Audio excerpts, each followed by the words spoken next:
السلام عليكم، ان شاء الله تكونوا كامله ملاح. اليوم حندير معكم طاجين الزيتون بمرقه حمراء.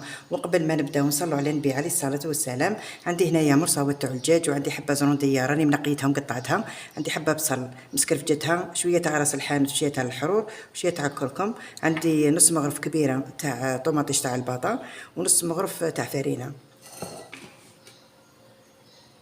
عندي هنا درت شويه تاع الزيت، وندير مرصوه تاع الدجاج والزرنديه،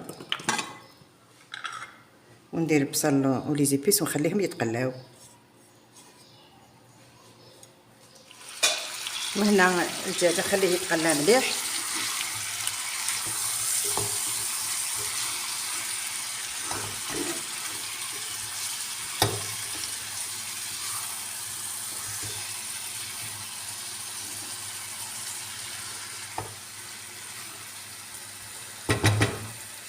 نزيد الطوماطيش والمغرف تاع الفرينه،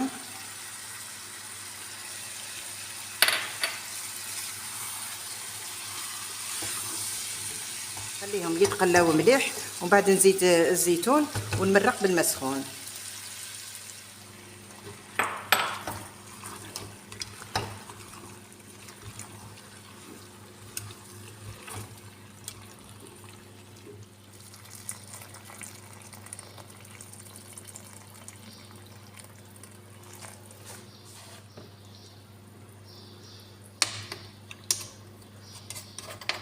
نزيد الملح، انا نسيتو ما درتوش. نديرو حساب الزيتون هو يجي شويه مالح. ودركا نقصلو في النار ونخليه يطيب على نار متوسطه.